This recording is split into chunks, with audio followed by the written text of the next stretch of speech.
రప్ప రప్ప అంటూ ఇండియన్ బాక్స్ ఆఫీస్ దగ్గర ఊచకోత కోశాడు పుష్పరాజ్.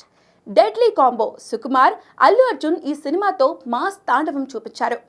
2024 డిసెంబర్ 5న రిలీజ్ అయిన ఈ సినిమా ఏకంగా 1800 కోట్ల రూపాయలకు పైగా వసూలు చేసి బాహుబలి 2 రికార్డును బద్దలు కొట్టింది. ఇప్పటి వరకు 1850 కోట్ల రూపాయల గ్రాస్ కలెక్షన్ మార్క్ ను దాటేసింది. ఇందులో ఒక్క హిందీలోనే 800 కోట్ల రూపాయలు వచ్చాయి. ఇక త్వరలోనే చైనాలో పుష్ప 2 రిలీజ్ కు ప్లాన్ చేస్తున్నారు. ఇక్కడితో ఇండియన్ నెంబర్ 1 మూవీ ఉన్న దంగల్ రికార్డ్ బ్రేక్ కానుంది. అయితే ఇప్పటికే ఈ సినిమాను థియేటర్లో చూసినప్పటికీ రీసెంట్ గా రీలోడెడ్ వర్షన్ అంటూ 20 నిమిషాల కొత్త సీన్స్ యాడ్ చేసి రిలీజ్ చేశారు మేకర్స్.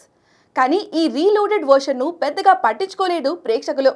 కానీ సుకుమార్ యాడ్ చేసిన సీన్స్ మాత్రం సినిమాకి హైలైట్ గా ఉన్నాయని చూసిన వారు చెప్తూ వస్తున్నారు. కాబట్టి పుష్ప 2 ఓటీటీ డేట్ కోసం ఈగర్గా వెయిట్ చేస్తున్నారు పుష్పరాజ్ అభిమానులు.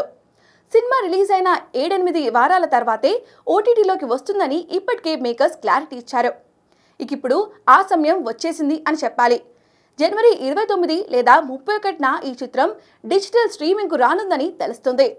ఈ సినిమా ఓటీటీ రైట్స్ ను ప్రముఖ ఓటీటీ సంస్థ నెట్ఫ్లిక్స్ భారీ ధరకు సొంతం చేసుకుంది. ఫైనల్ గా ఇప్పుడు డిజిటల్ స్ట్రీమింగ్ కు రంగం సిద్ధమైనట్లుగా సమాచారం. మరి ఓటీటీలో పుష్పరాజ్ ఎలాంటి రచ్చ చేస్తాడో చూడాలి. అన్నట్టు ఈ సినిమా 3 గంటల 40 నిమిషాల ఫుల్ రన్ టైంతో ఓటీటీలోకి రానుంది.